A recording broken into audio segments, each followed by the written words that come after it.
Heil og sæl, kæri hlustendur og veriði hjartanlega velkomin í þennan þátt af hlaðvarpinu mínu með lífið í lúkunum. Ef þú ert nýr hlustandi þá heiti ég Erla Guðmundsdóttir, oft nefnd Heilsu Erla, og hef haldið út af þessu hlaðvarpi síðan í ágúst 2023, þannig að það er bráðum 2,5 ár. Og það er mikið af frábæru efni í sarpinum. Þannig að endilega kíkja á það ef þú ert nýbyrjuð eða byrjar að hlusta. Það er komið febrúar og ég vona hann sé frábær. Ég vona að þetta sé frábær febrúar. Ég ætla að gera þennan mánuð frábæran hjá mér. Ég veit ekki um ykkur. En ég hveti ykkur til þess að hlusta á heilsumólan sem heitir Frábær febrúar og það er aldrei of seint að vera með í þessari heilsu áskorun. Þið getið byrjað hvenær sem er.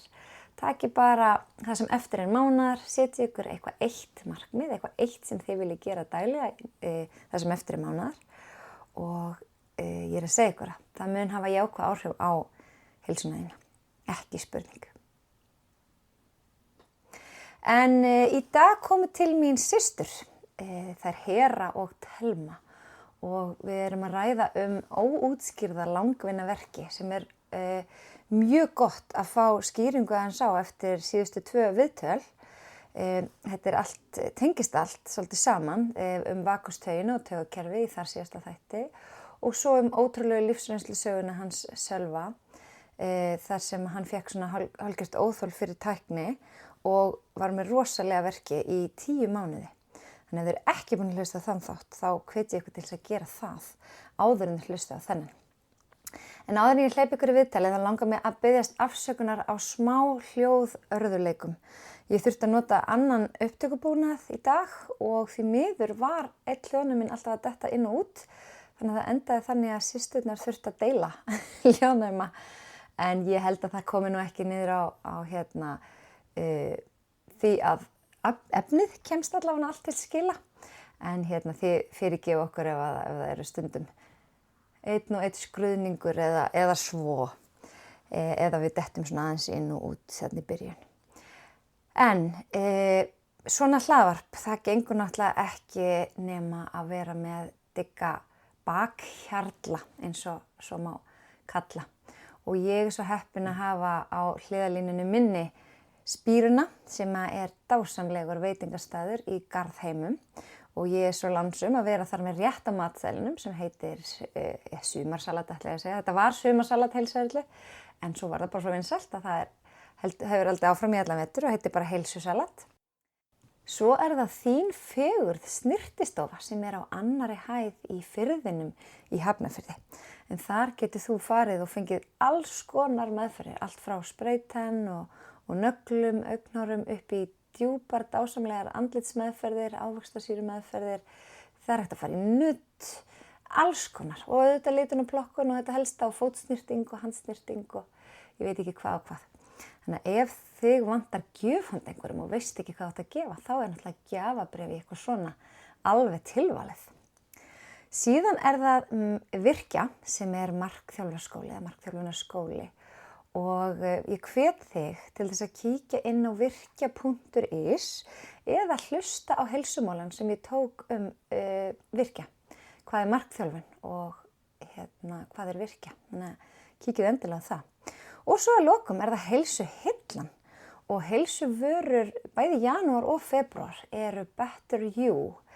Og ég fór á smá fyrirlestur daginn í heilsuskóla heilsuhillunar hjá Andrew sem er stofnandi Better You og það er ótrúleg saga.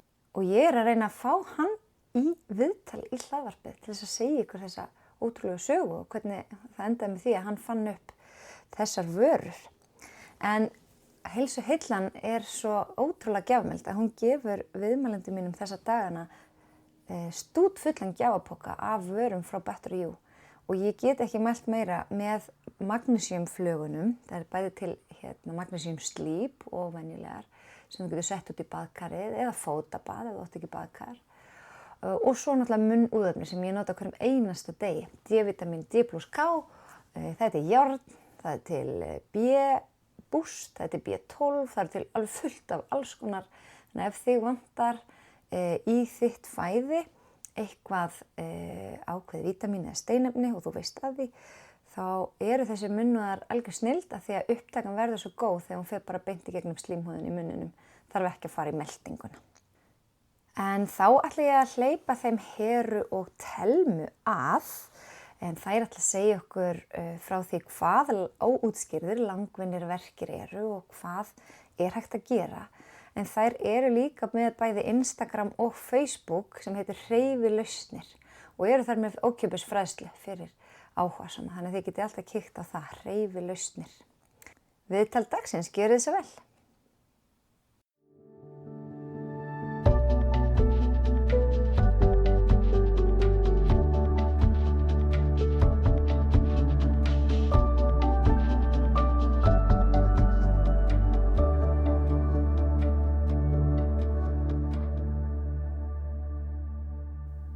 Gestir mínir í dag eru systur, það eru sjúkraþjálfarar og það heita Hera Rut og Thelma Rut, ekki rétt hjá mér? Jú. Já. Og þetta er nefnilega svolítið áhugavert. Síðustu þættir hafa verið bara svona óvart einhvern veginn, verið svona þema. Það var vakustaugin og ofþannið taugakerfi og síðan var það sagan hans Sölva í síðustu viku sem er raun og veru taugakerfi hans hrundi og í kjölfari höfðu því samband um mig og það var bara, vildi bara svo til að það var akkurat laust slott. Já, alveg. Það frestaðist nýjasta viðtali. Þannig að hér er þið og ég er rosalega spennt að heyri ykkur að þið ætlaði að segja ykkur aðeins óútskýrða langvinna verki. Það er bara verið velkomnar. Já, takk fyrir það. Eru þið til að byrja aðeins á að kynna ykkur samt? Hverjar eru þið? Já, ég kannski bara segja, við erum systur og erum eins og þú segir báður sjúkraþjálfarar. Við höldum uppi námskeið sem heitir Náðu stjórn á verkjum og erum akkurat þar að fræða einstaklinga með langvinna verki. Svo erum við báður í fæðingarorlofi. Nú, ansið samrýndar. Já, erum ansið samstiltar og höfum báðar verið að starfa á Reykjalundi. Já, og ég er þar einmitt á verkjasviði og Thelma á taugasviði. Ég hef verið þarna í 12 ár að vinna svolítið með einstaklingum með langvinna verki og þá einmitt í teymisvinnu með öðrum fagstéttum. Þannig að maður hefur séð svolítið hvað heildræn nálgun er gríðarlega mikilvæg þegar kemur að langvinna verkjum. Já. Og við vildum bara í raun svolítið fara að vinna áfram með það að grípa þessa einstaklinga í raun fyrr inn. Því þú veist, ástæðan er í raun einföld að það er oft þannig að einstaklingar er ekkert með skýra eða faglega útskýringu á því hvað langvinna verki eru. Hvenær er eitthvað útskýrt en langvinnur, þú veist? Já, ef við útskýra bara aðeins hvað verkir eru. Já, endilega. En verkir í grunninn eru verndarkerfi líkamanns. Þeir eru til stað til að vernda okkur eins og bara þegar við snertum hellu, hún er heita, þá bregðustu við með að fara af hellunni. En það er í raun bara eðlileg viðbrögð þá við og eðlileg svörun líkamanns við verkjum. Þetta er í svona bráðafasa. Og líka þar að segja við tóknum að við séum ekki að stíga á fót sem er kannski með meiðsli. En þegar bataferlið er liðið og það er þá liðnist 3-6 mánuðir að þá er í raun verkurinn orðin langvinnur. Í raun hann er enn til staðar þegar eðlilegt bataferlið er liðið og það er í raun ekki lengur þá skaði sem er endilega að útskýra verkinn. Það er ekki svona endilega vefjafræðilegt eitthvað sem útskýrir verkin heldur er komin þá næming í kerfið hjá okkur. Sem þýðir fyrir þá sem ekki eru svona fagmenn. Já, því er næming. Við skulum kannski, við þurfum eiginlega kannski byrja aðeins að útskýra fyrst hvað aðeins meira langvinna verki. Já. En þeir sem eru að glíma við langvinna verki, þeir leita oft fyrstastöðun til heimilislæknis og þeir horfa ofta einstaklingir sem eru enn með verki til staðar þegar það er ekkert endilega skaði sem er að útskýra það, þá skoða er oft þessu svona rauðuflögg hvort það sé eitthvað alvarlegt að þeir gera það bara út frá sögunni og slíku og ef þeim finnst það vera líkur á að það gæti verið eitthvað alvarlegt að þá fara þeir í frekara rannsóknir.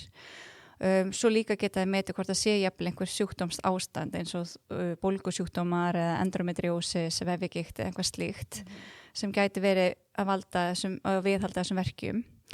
En svo í raun meiri hluta tilfellar þá er þetta í raun bara út af óútskýrðum ástæðum. En það er í raun alveg ástæða fyrir þessum óútskýrðum langunum verkjum. Það er bara oft ekki útskýrt nægilega vel hjá okkur fagfólki. Okay. Og þá oft einmitt einstaklingur oft lengi búin að vera með í kollinum og það hlýtur að vera eitthvað að og leita sér að lausna og einmitt þegar ég verið að kenna til dæmis í verkjaskólanum á Reykjalundi eða vera að útskýra verki fyrir einstaklingar sem hjá mér á Reykjalundi, þá fæ ég oft þessa spurningu, af hverju hefur enginn sagt mér þetta fyrr? En máli að langunum verkir, þeir eru í raun sjaldan beintindi skaða. Þeir mótast af taugakerfinu, ónæmiskerfinu, tilfinningum, hugsunum, fyrir reynslu og í raun bara aðstæðinu í lífinu okkar. Og við vitum líka að svefn, næring, hreyfing, já, akkurat, og í raun félagslega tengsl okkar og andlega líðan, þessar 4 heilsustóður okkar. Það skipta alveg gríðarlega líka miklu máli þegar kemur að langunum verkjum að geta viðhaldið verknum, en svo það kannski hvað mest svona mikilvægast að það svona límið sem heldur öllu þessu saman. Það í raun viðhorfið okkar til verkefnis, hvort við séum að glíma við einhvern ótta eða hræðslu tengdu verkjum og við séum jafnvel farin að forðast einhver ákveðna hluti. Og það ég vil aðeins útskýra þessa verkjanæmingu. Já. Að það var kannski gott að taka núna og það aðeins búin að útskýra hvað verkir eru og hvernig þau svolítið geta verið langvarandi og hvað getur haft áhrif. En það er líka næming í taugakerfinu sem getur haldið áhrif á það og ég raun tala að 4 til 5 af hverju 10 sem að glíma við óútskýrða langvinnaverki eru líka með verkjanæmingu í kerfinu. Og ef við horfum þá á verk svona eins og reykskynjara, að ef við fyrir bara í gegnum bara fyrst þennan bráðverk, þetta ekki orðið langvinnandi, að reykskynjari virkar þannig að þegar hann fyrir að stað þá veitum við ekki hvort það sé eldur eða hvort að það sé bara reykur eða einfallega bara eitthvað bilun í kerfinu. En við bregðumst allan að við bara sitjum ekki hjá meðan kerfið í gangi. Og það sama með verk, ef við misstíðum okkur smá og við alveg bara, ok, þú veist, hvernig var þetta? Fekk ég bara tak, brotnaði ég mögulega, þú veist, var ég bara misstíða mig illa, ég tognaði, þú veist, við svona metum aðstæðunar og sjáum svolítið svona útföra því hvernig við ættum að bregðast við lífafætinum eða slíkt. Og svo kemur náttúrulega bara venjulegt bataferli. En svo getur verið að líka maður svolítið festist í þessari næmingu, sem sagt við að þú ferð að lífafætinum og þetta var tognun, að þá getur einstaklingur í raun átt allt í einu erfitt með að stíga í fótinn þrátt fyrir að bataferlið sé liðið. Þetta bólgurnar farnar Bólgur og allt farnar, þetta. allt slíkt og jafnvel bara létt snerting getur farið að vera erfið. Okay. Og þá, ef við tekt aftur dæmi þá reykskynnaran, þá væri þetta í rauninni svo reykskennari sem fær í gang við það að kveikja á einu kerti eða jafnvel setja ristabrauð í ristavélina, að þá fær hann í gang. Þannig að það væri komið svona næming í kerfið. Eins og til dæmis hjá Sölva sem var hérna hjá þér í þættanum undan, að hann var farin að eiga erfitt með bara í öll hljóð, bara hreinlega hljóð að heyri flugvél eða einhverjum að prjóna. Já, akkurat, sem náttúrulega á ekki venjulega að kveikja á einhverjum verk. Og hann var búin að flakka á milli lækna og ekki fá neina útskýringu, heldur að þetta væri bara óútskýrt. Og þá festist hann í svolítið svona ótta forðunar verkja vítarhring sem ótrúlega oft sem fólk festist í þessum pain circle. Já, en þetta er líka svo eðlilegt sko að hann hafi fest í þessu að því hann að fara á milli lækna að leita að skýringu og það alltaf verið að leita að hvað að líkamlega, hvað skaði þarna eða líkamlegi skaði og þá verður náttúrulega þessi ótti bara hvað að hjá mér. Já, og þetta verður alltaf meira og meira hjá hann, þetta byrjaði náttúrulega ekkert svona svakalega hjá hann, en þetta fer að enda svo illa, hann bara að halda sig mikið heima fyrir og minkar virknans og þá oft eykst kerfið ennþá því við erum bara að upplifa, kerfið upplifan óöruggan og verkur viðvörunarkerfið eins og tölum það ekki beintengt skaða, það bara að senda boðum að þú ert í hættu og hann upplifir hættu þegar hann heyrir þá einhver hljóð og þá þarf í raun kerfið að upplifa sig öruggan í þessar hættu og hann mitt talað nálgun sem akkurat vinnum með það að hann fór í svona hálfgerða exposure therapy í raun. Hann fer að hlusta á hljóð sem hann átti mjög erfitt með á meðan að kannski vera að fá snertingu sem heitir hann öryggi og taugakerfið okkar bara svo frábært, það aðlaganlegt og sérstaklega hjá ungum þá tekur það enn styttri tíma aðlaga taugakerfið okkar. Þannig að hann fær þessa öryggistilfinningu á meðan það verið, hann fær að hlusta hljóðið og svo þetta í raun bara að það þarf að halda áfram með það að hann sé að finna fyrir öryggi þegar hann settur í þessar aðstæður og þannig getur kerfið aflært þetta og í raun ekki fundið eins mikið þörfa að senda ykkur verkjaboð þegar það svo heyri flugvélina eða prjónana. Og það eins og við gætum þá verið að fara að kveikja á 3-4 kertum, við færum ekki beint í 20. Við í raun finnum bara leið sem virka fyrir þennan einstakling til að finna öryggi. Og það ekki það sama fyrir alla sem veitir fólki öryggi. Og ef ég myndi tala líka til dæmis bara fótinn eins og áðan þegar sem mistegi sig og þú þorir ekki lengur að stíga í hann eða þú þolir illa létta snertingu að þá maður í raun með svolítið mörg verkfæratól til að hjálpa þeim einstaklingi eins og til dæmis með raförfun ef þú þolir illa snertingu að við myndum setja í raun svona raförfunatæki eða TNS og nota svolítið svona gate control theory kallast það þegar heilin á erfiðleikum með að senda boð verki. Já, þetta í rauninni truflar þá verkjaboðin þú tekur yfir þau boð. Akkurat. Þannig að þá þegar kannski snertan á meðan hann að fá þessi raförfun eða jafnvel eftir á fóturinn getur oft dofin eftir þetta og að samskapa ef það virkar ekki getur maður að pröfa nálastungur. Ef það gæti ekki virkað þá myndi maður pröfa jafnvel ef einstaklingunum til dæmis maður reyna að finna eitthvað sem hann á áhuga á en finnst gott að vera í sund, þá myndi kannski taka flótmeðferð og vera að snerta fótina meðan þetta snýst bara fyrst og fremst það að hann upplifi sig öruggan. Er það bara því að taugakerfið svo fast í fight or flight? Já. Þetta bara svona alveg rosalega fast, eða skilur þetta bara... Akkurat, það þarf bara að reyna að slökka á þessu viðveruna boði. En þetta ofta að koma nefnir þessi næming í kerfið. Þannig að, já. En hvað, sko, ef ég fyrir aðeins út úr þessu, þegar ég hef með þessu forvöldnilegt, hvernig kom til að þið fóru svona að dýfka þekkingun eitthvað svona mikið í þessu? Í rauninni, sko, því að þú veist, í heilbrigðiskerfinu erum við ofta að leitast eftir eitthvað svona líkamlegu sem að, líkamsbyggingin eitthvað svoleiðis, en gagnvart langunum verkjum þá þetta miklu meira bara samspil svo margra þátta. Þannig að við vildum í rauninni byggja upp námskeið þar sem að einstaklingar væru að fá fræðslu og þessi fræðsla ekki hægt að fá endilega, þú veist, já, sjúkraþjálfara sem hefur bara 30 mínútur til þess að vera með því í meðferð að þá vildum við veita þessum einstaklingum þar sem að fræðslan svolítið númer 1, 2 og 3 sem skiptir svo rosalega miklu máli fyrir þessi einstaklinga og eins og hér það nefnt með að þegar hún að kenna verkjaskólan að þá hefur hún svo oft heyrt þessa spurningu, þú veist, af hverju hef ég ekki heyrt þetta fyrr af hverju ég heyri þetta núna og þá ofta einstaklingar svo langt leiddir. Þannig þess vegna vildum við bjóða upp á þetta fræðslu úrræði og líka þá óháð búsetu. Þannig að þetta eru netfyrirlestrar sem hún getur tekið hvar sem er. En bara svona áhugin ykkar, þú veist, hver kviknaði áhugin að vinna með verki?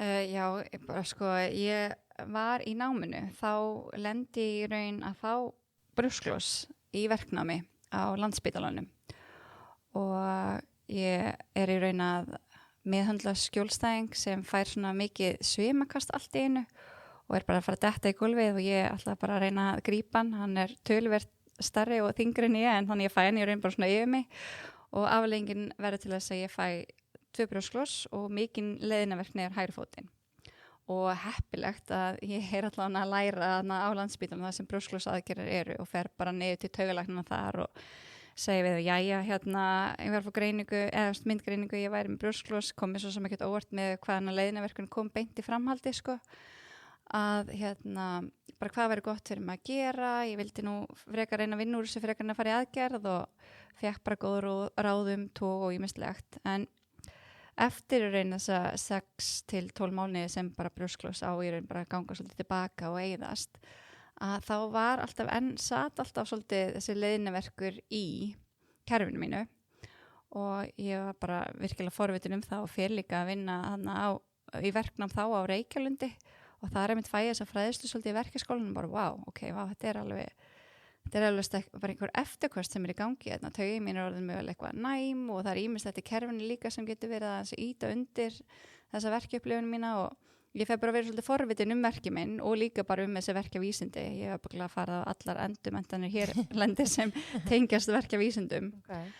En þetta er nefnilega akkurat málið, sko, hvernig maður horfir á verkin skiptir ógeðslega miklu máli.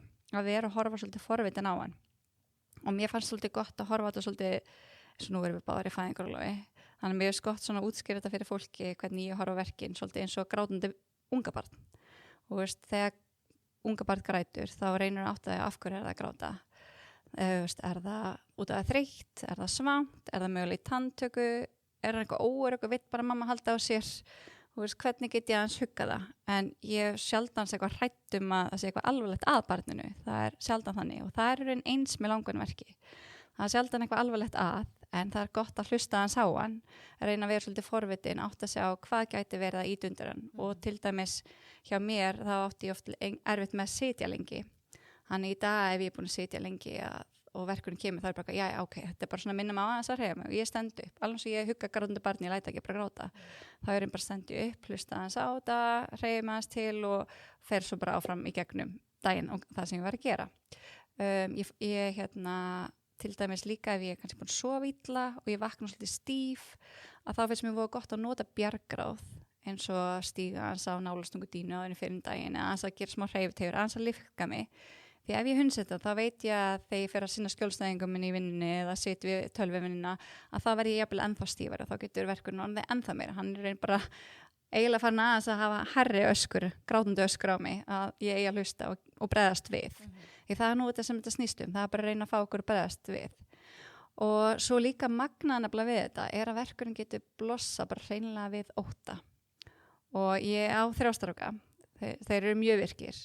Og til dæmis það bara að sjá þá í einhverja hættu, það getur látið mig fá alveg leiðinniverkni í fótann. Ég verð bara dofin, þvílíka verkurinn, kemur í skammastund og ef ég leiðu ég sé að hættan er búin, þá hætti verkurinn. Okay.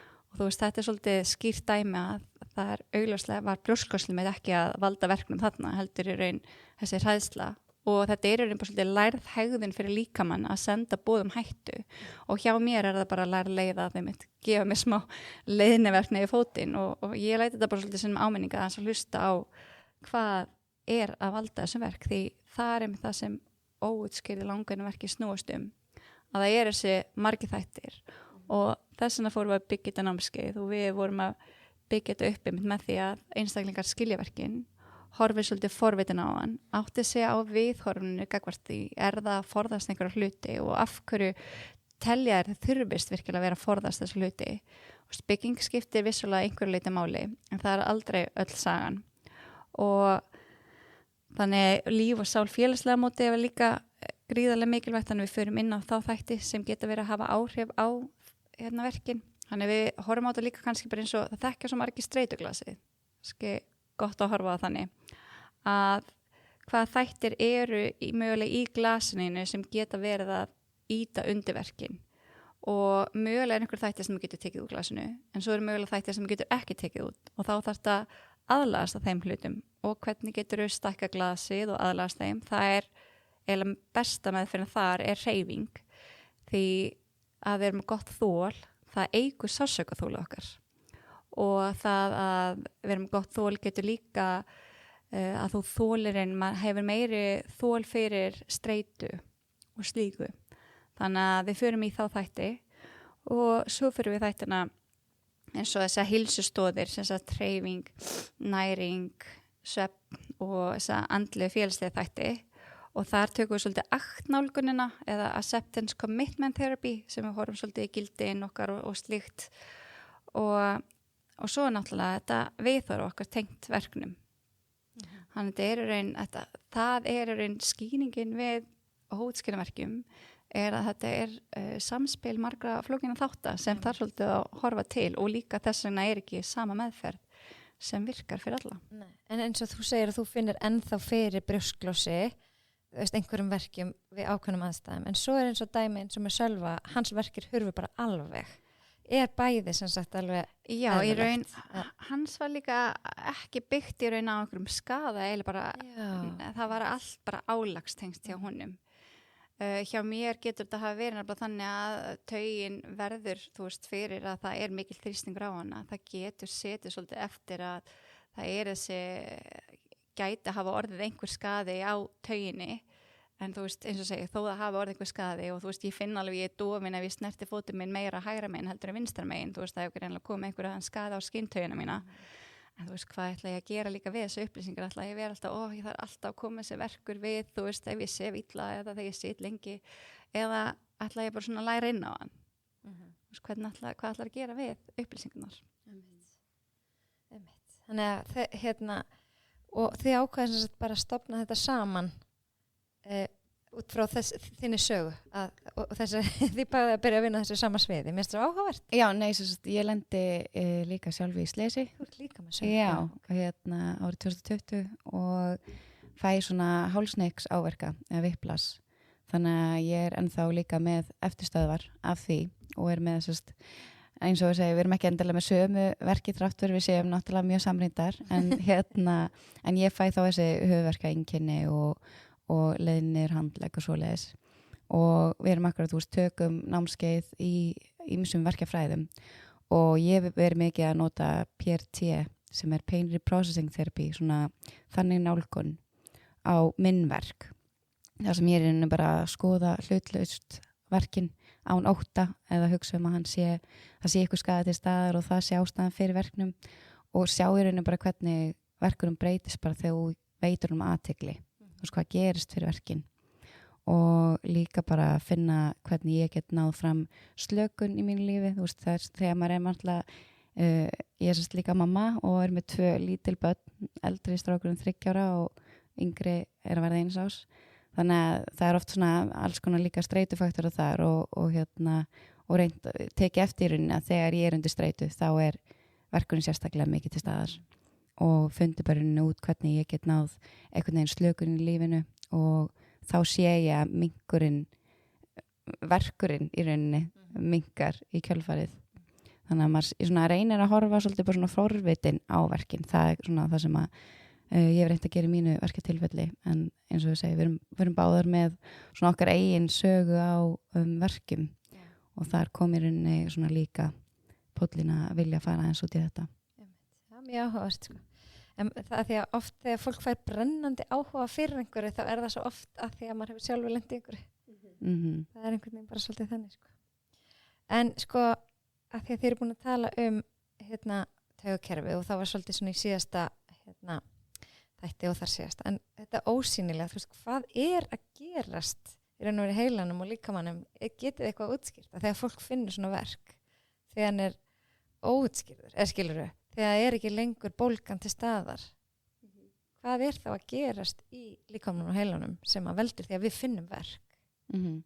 Það er í raun oftast út á óöryggi í líkamannum, þetta er náttúrulega eins og segjum marna viðbrögð, þannig ef líkaminn uppilefi sé ekki öryggan að þá getur hann sent á styrjumit ef það búir langvarandi alltaf viðvarandi í raun verkur þá er þetta í raun þessi auðvelda leið til að senda búðum hættu að gefa einstaklingi verk og það er einmitt oft tala að ótti sé hinn ósýnilegi viðhaldsþáttur og það er einmitt oft þannig sem óttin svolítið er að viðhalda þessum verk og námski okkar ef við tölum aðeins kannski líka bara fyrir hópin þannig að einstaklingi getur svona átt að sjá bara ok, er það að tala um mig menns að langun og ótskýrðu verki, getur þetta átt um mig? Já, förum kannski aðeins inn á bara fyrir hvaða einstaklinga er námskeið en þetta er fyrir alla einstaklinga sem að upplifa verki af óútskýrðum ástæðum lengur en 3 mánuði þannig að það er eins og að tala með hann Sölva að hann fekk í rauninni verki af óútskýrðum ástæðum það var ekki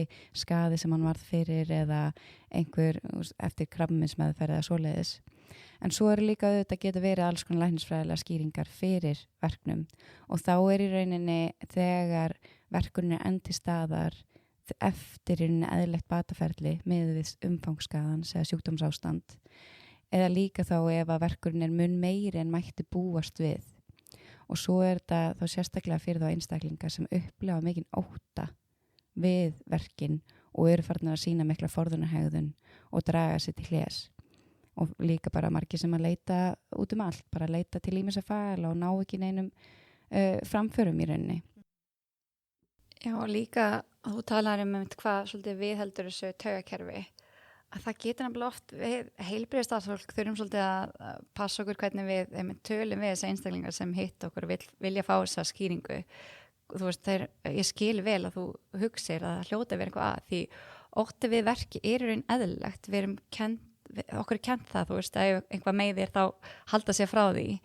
En einmitt, það er nefnilega þetta með við langvarandi, þá þarf aðeins að normalisera það er eðlilt að finna ótta, en þú ert ekki að forðast ákveðna hluti og þú ert ekki óttast að vegna skaða. Og það er náttúrulega þess að myndgreiningar voru alltaf bara svo mikið notaðar, þetta var svo auðvelt að horfa okkur bara sem byggingu eins og við værum svo auðveld eins og bara bíll, það væri bara ein vél. Það væri búið einfalt, en við erum líka hugsanir okkar uppleganir fyrir reynsla, trú og þekking og ég raun allt slíkt. Þannig það þarf alltaf að taka til þess. En svo ef við hort nefnilega bara í myndgreiningur og reynt að finna þessa einu útskýringu fyrir verknum, að þá hljómar alltaf þetta og ógveikandi þessi orð sem er sagt að þú ert með útbungun, þú ert með, það er eyðing, brjóskeyðing, það er hörnun, slit í gangi. En allar þessar breytingar eru í raun eðlilegar, aldurstengda breytingar. Það er svolítið svona eins og bara rukkur innanfrá ef maður horfir á það þannig sko. Akkurat, það er mjög góð lýsing, það er ekkert vont að vera með rukkur í framann, þú veist, fyrir suma kannski að horfa þær, en þú veist, það er ekki skýringin í raun fyrir oft verknum og það getur í raun litið alveg út eins og myndin hjá þér og mér og ég geti verið að glíma með mikla verki í nýja, þú ekki neitt og jafnvel getur þín myndgreining litið verður út. Þannig í raun læknar geta ekki bara séð út frá myndgreiningu hvort einstaklingur sé að glíma með verki ekki og heldur ekki hversu mikla verki hann er að glíma við.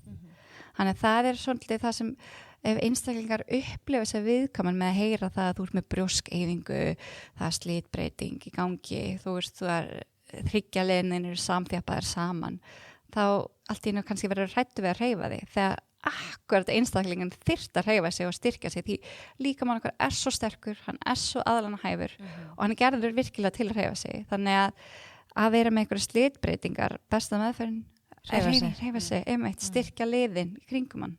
Maður skilur það svo sem að þetta hljómar rosalega illa að vera með slit og eyðingu og svo heyrir maður hnéð eftir ónýtt eða bakið eftir bara alveg rosa illa farið og þá náttúrulega vilt ekki beygja hnéð eða nota hnéð og þú vilt ekki beygja bakið eða þannig, þú vilt ekki setja álag eitthvað sem þú heyrir bara sé rosalega slitið. Þannig að maður skilur líka þennan ótta sem kemur í kringum þessar myndgreiningar. Já, mér finnst svo áhugavert að því að nú er talað kvíðakynslóðina og kvíði sé svo mikið að aukast og svona. Og þið töluðum að kvíði gæti valdið auknum verkjum. Þú veist, hvernig, getið þið kannski útskýrt þetta aðeins, fara aðeins í þetta? Já, það er streita og kvíði er einn faktor og kvíði náttúrulega, það sem hann gerir er að koma okkur í þetta fight or flight eða þannig. Það eykst streitan í líkamannum og það er eitt bara svona viðvörunarkerfi sem í rauninni getur triggerað þá verk. Þannig að það er í rauninni þegar þú ert búin að vera verkjaður í langan tíma og upplifa svo kvíða að þá er svo auðvelt boð fyrir líkamann að senda upplýsingar eða senda þessi verkjaboð til heilans og yfirleitt þá fær hann eitthvað viðbrögð við því. Þannig að þetta er í rauninni bara svona þegar fight or flight kemur inn í líkamann þá er þessi verkjaboð bara svona bein leið fyrir til þess að sendast á stað.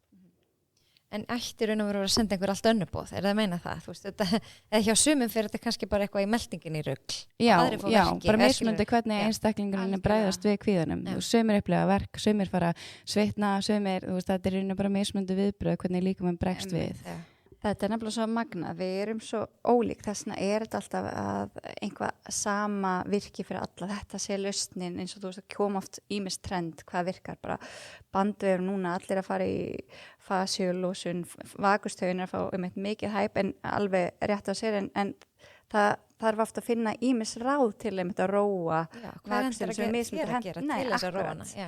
Akkurat, þannig að það er ekki alltaf svona eitt takki sem virkar fyrir alla því miður og það væri svo þægilegt, þá væri þetta miklu auðveldar og ég þurfti ekki að fara í fullt af endurmenntun til að safna tólum í verkfærakistuna mína. En þetta er einmitt þannig að þú streitu viðbröðin geta verið mismunandi, þetta að sumir fara í meldinguna, sumir fá verkina og ef þú er sérstaklega með verki áður, þú átt fyrir sögumerki, þá er þetta oft leiðin sem er farin. Ef þú ert sögu sem bad kannski að vera meldingavesen, þá getur það farið leiðin sem streitan fer í. Og þá er þetta einmitt svo, og hvað er leiðin til að róa það? Og það er það samaskapi, það er mismunandi hvað virkar fyrir sumum mitt væri að dreifa huganum, fyrir öðrum væri að svolítið að kannski setja fókus á því þá upplegir öryggi og reyna að finna út hvað þið geta gert. Þannig að það einmitt alveg bara allt önnur nálgun en samt virka bæði fyrir kannski hinn og þennan. Og svo að samanskapið mitt, það er gott, það er ýmislegt í boði í dag, það er að fara í guðsumi, það er bandvislósun og svo getur verið sambland líka af þáttum, eins og segjum frá einstaklingi bara sem hefur rifið brjóstöða og hann var að taka bara backpressu eða hann var að æfa sig fyrir að einhverja handtökuæfingu í vinnunni eða var að handtaka, hreinlega bara lögreglumæður sem er að handtaka einhvern og hann rífur brjóstöðan sem getur svona meira getur setið í kerfinu við að upplifa í þeim tilgangi því það er kannski einhver spenna og fight or flight í kerfinu við þær aðstæður. Þannig að aðstæðurinn skipta klálega líka miklu máli hvernig þetta gerist. En þá þarf að ofta vinna við samspil þáttana, sem sagt að kannski verið í sjúkuþjálfun aðeins að losa vöðvan á dagi. Hann er stífur, kannski ekki búin að hreyfa vöðvan langa tíma til að leyfa hann að jafna sig. Þannig það þarf ofta að leyfa vöðvanum að fara í fullan hreyfiferil, reyna að skynja þetta ánverkjar og svo þarf kannski að vinna með eða er einhver hræðsla við þessar hreyfingar eftir þetta. Og svo getur líka kannski þetta verið að fara áhrif á svefnin hjá einstaklingum að hafa rifið brjóstöðan og í raun og hann hefur alltaf verið vanur að sofa á hægri hliðinni og getur það ekki núna og þetta er fara að hafa áhrif á svefnin. Þannig það þarf að finna einhver aðra leiði til að kenna honum aðra svefnstöður. Þetta er oft svo margir þættir og margir einmitt af þessum þáttum sem við erum að ræða getur líka ítt undir streitu. Þannig að þetta er, maður þarf að horfa á þetta, eins og segi, alltaf heildrænt. Við reynum að horfa ekki á greininguna, heldur heildrænt hvað þarf þessi einstaklingur frá okkur, hvað þarf hann til að upplifa öryggi tengt verknum. Ég held að þetta sé bara mjög skýrt með þetta En ég veit ekki hversu marga þætti þið að við hlusta á en ég spyr alla sem koma til mín, hvað er heilsa? Hvað er heilsa fyrir þér? Það væri gaman að heyra ykkar svar í þessu. Já, heilsa fyrir mér væri svona þegar næring, hreyfing, svefn og allt það er komið bara á svona rétt tempo eða þannig, þú ert ekki 100% í öllu, heldur bara að þér líður vel gagvart öllum þessum faktorum, eins og gagvart næringuna, þú ert ekki bara að borða kjúklingabringur í öll mál og passa að vera mikið eiturefni eitthvað þannig. Mér finnst það bara svona að vera þegar þú ert búin að ná öllum þessum grunnstóðum á bara svona jafnan farveg. En fyrir þig, hvað myndið þú segja heilsa væri? Það er erfið spurning. Já, og það er enginn búin að svara eiginlega eins. Ég er búin að taka alveg 100 okkar manns í viðtölu og það er svo gaman að heyra mismöndi svör. Heilsa fyrir mér er í raun bara svona að þekkja inn á sín mörk. Vita hvenær maður er farin að fara svolítið yfir strikið og þá er ekki að segja að þú þurfur alltaf að vera einkennalaus eða vera í jafnvægi. Heldur þú getur kannski farið aðeins yfir strikið út að þú kannski ert núna eins og við erum farið podcast átt og ég aðeins kannski fæði streitu og ég er að sitja einna lengi og ég er aðeins að fá leiðinni verk eða slíkt. En ég þekki, í raun þekkja sín mörk áður en að kerfa okkar fyrir að öskra. Ég raun að geta gripið til einhverja ráða, bjargráða til að leyfa líka honum bara svolítið að líða vel. Þannig já, ég myndi halda það að vera það bara svolítið að þekkja inn á sjálfan sig, þekkja inn á mörkin og stoppa áður en að líka með neila neyðir til að stoppa. Svo finnst mér líka svolítið gaman að velta þig fyrir mig. Hvernig myndið þið svara sér spurninga ef ég spurt hana bara fyrst fyrir 20 árum? Hvað var að heilsa þá? Ég hef örugglega sagt bara ef ég væri bara borða engan sykur og væri bara alveg hreyfði mig 7 sinnum í viku og það væri örugglega heilsa fyrir mér á þeim tíma Það er svolítið skemmtilegt að spá hvernig það breytist aldrei. Já, ég var að klíma við vorum báða með mikla hreyfifík við myndum bara að vera með sama svarið Svo breytist líka þegar maður eignast börn það verður ekki lengur bara ég heldur við Akkurat En hvernig hugsið þið ykkar heilsu í dag? Já, mjög góð spurning. Ég er náttúrulega, eins og segi, ég reynir bara að halda allu svolítið í jafnvægi að mér líði vel, veit hvenær ég get farið svolítið yfir mörkin og hvenær ég þarf þess og hvenær væri gott fyrir mig að svolítið að sýna mér mildi og slaka hans á. Ég myndi segja, ég var bara farin að þekkja það vel sjálfur mig eins og núna þú bauðst okkur til dæmis kaffi. afþakka það pent því þá veit ég að það hefur áhrif á svefninn minn. Þannig að þetta, já, ég myndi segja, hugsa bara þannig mig í raun. Bara nokkuð vel, sko. Veit hvenar ég á að gera eitthvað og hvenar verður gott fyrir maður að sleppa því. Ekki það að, þú veist, maður má líka alveg njóta og ég ekki að segja það að ég fái mér aldrei sætindi eða drekki aldrei og slíkt og ég get alveg lent í því að vera þunn daginn eftir. En svo spurning var það kannski þess að verið var bara ótrúlega gaman hjá mér, var ég í brúðkaupi og slíkt, þannig að... Tjekka þér í félagslega heilsuboxið. Já, akkurat, þannig að þú veist, þá ég alveg ekkert þá ósátt við og ég sé kannski svolítið ómölu dæmin eftir, en ég allan að líka mann ekki farin að öskra mig, hann bara að láta mig vita, já, þú gerir þetta ekki 2 kvöld í röð. Já, en þú? Já, ég reynir bara svona að hugsa líka bara hvernig get ég komið inn hreyfingun í daginn, hvernig sem hún þú veist, dóttir mín lúr og get ég bara tekið smá hreyfitegjur eða eitthvað svoleiðis, bara reyna að setja eitthvað pínu inn í hvern dag og reyna að halda bara svona jöfnu mataræði, þú veist, sem raunhæft að viðhalda, að vera ekki að taka allt út, allt eða ekkert svona, maður löngu hægtu með þá hugsun, heldur meira bara að reyna að halda nokkuð heilbrigð mataræði og leyfa sér líka eins og segi inn á milli. En myndið þið segja að það að vera, lenda í einhverju svo þið og vera með ákveðna verkjasögu, breytir það líka sínmanns á heilsu?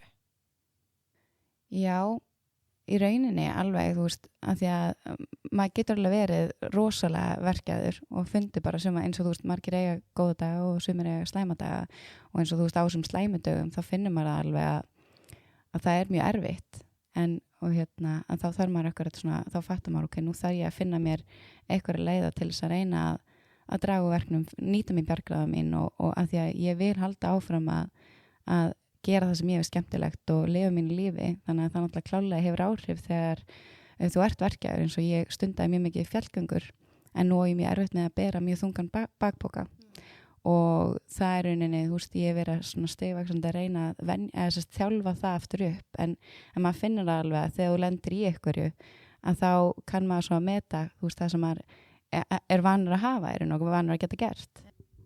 Já, þetta er nefnilega mjög góð spurning út af því. Það var eiginlega svolítið svona erfið að vita átt að sjá að verkjalaus í raun mjög óraunhæft.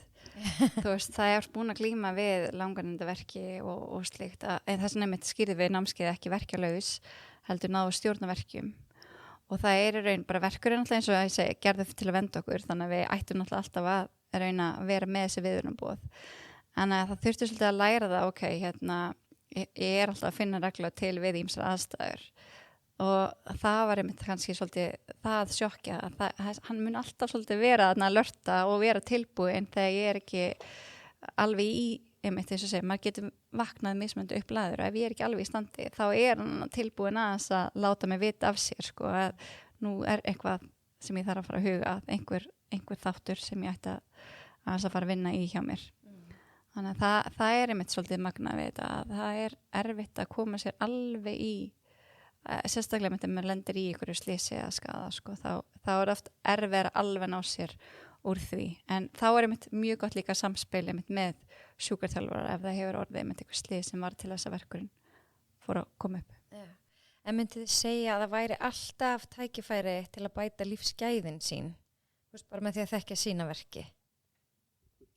Ég myndi segja það, að það er alltaf og það er í rauninni svona stór partur af því sem við erum að reyna að gera með námskeiðinu er að auka lífsgæði fólk að því að það að búa við undir miklum verkjum, það er bara rosalega erfitt og treynarar mann og í rauninni þá fer maður að draga sér rosalega mikið til hlés og þá er í rauninni bara lífsgæði manns orðin mjög slæm í rauninni þegar þú ert ekki lengur að gera hluti sem þið þykir skemmtilegir og þú ert að draga þér svo mikið til hlés. Þannig að það er rauninni var líka svona stór fókus hjá okkur er að efla einstaklinga og gefa þeim aftur stjórn eins og við segjum líka bara, þú ert við stjórnina, ekki verkurinn. Við viljum að þessir einstaklingar ná eftir stjórn á sínu lífi og geri það sem þeim þykir skemmtilegt að gera og auka þannig lífsgæðin. Hvað er það sem að því þið sögðu áðan að fólk segir bara af hverju við séum þetta ekki fyrr, hvað er það aðalega sem fólk er þá að tala?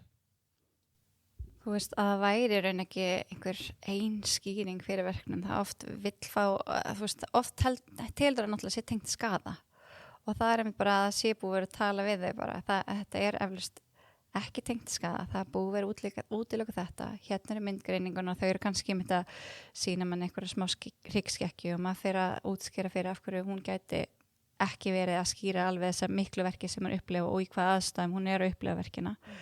Þannig að þá fer maður með að útskýra þetta flókna samspil í raun bæði viðhorfsþíns og í raun bara hversu virkniðin er fólki sérstaklega hægt að hreyfa sig.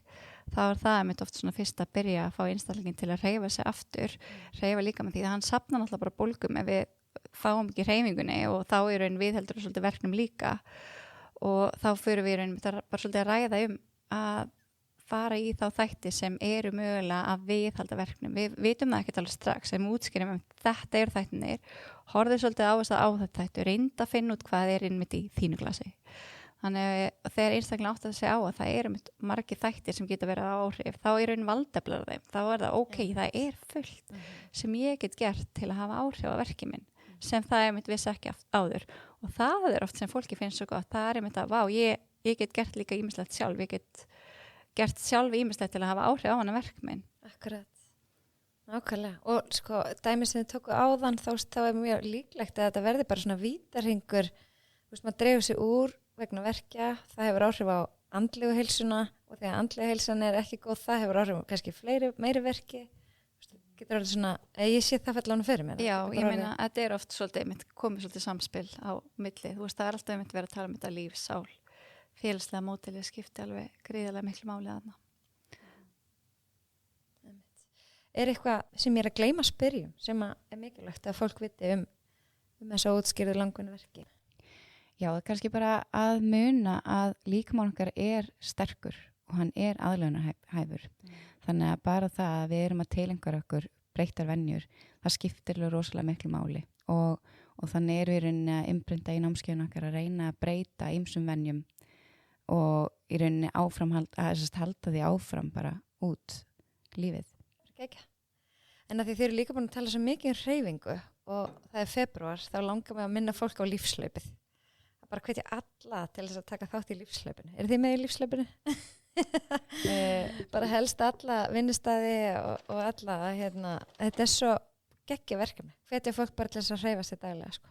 Já, við erum núna, eins og segja, við erum með fæðingarlög, þannig að við reynum bara að koma þessari hreyfingu inn sem við getum, sko. Engin vinnustæðakefni á ykkur. Nei.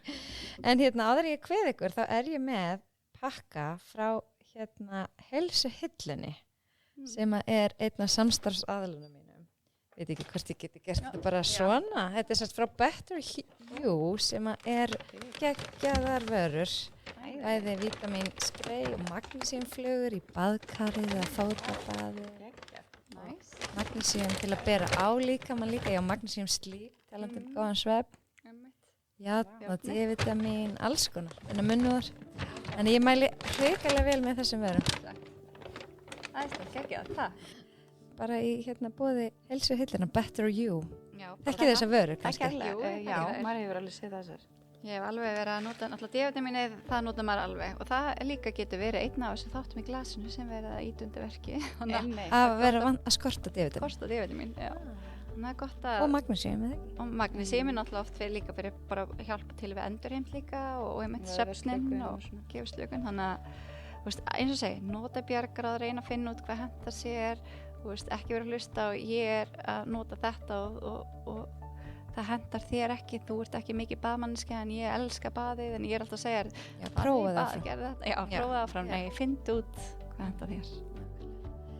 Heyrði bara, takk fyrir að senda á mig og það passaði rosa vel inn í þemað og takk fyrir að koma. Já, bara takk fyrir að hafa okkur. Já, bara takk fyrir að fá okkur. Æðislegt. Gangi ykkur vel með allt sem þið eru að gera. Takk. Að lokum langar mér bara að segja takk. Takk fyrir að hlusta. Takk fyrir að gefa þér tíma til að huga að þinni heilsu.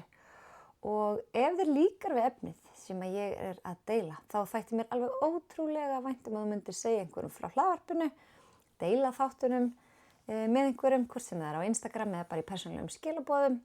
Og líka að fylgja hlaðvarpinu á Spotify eða Apple eða þar sem þú ert að fylgja. Það er hægt að gefa hlaðvarpinu einhvern, gefa þeim stjörnur. Að því allt þetta hjálpar mér og ykkur að gera hlaðvarpið sýnilegra. Þannig að fleiri viti af því og geti lært af því. Þannig að þangað til næst. Takk fyrir í dag. Hafið það sem allra best.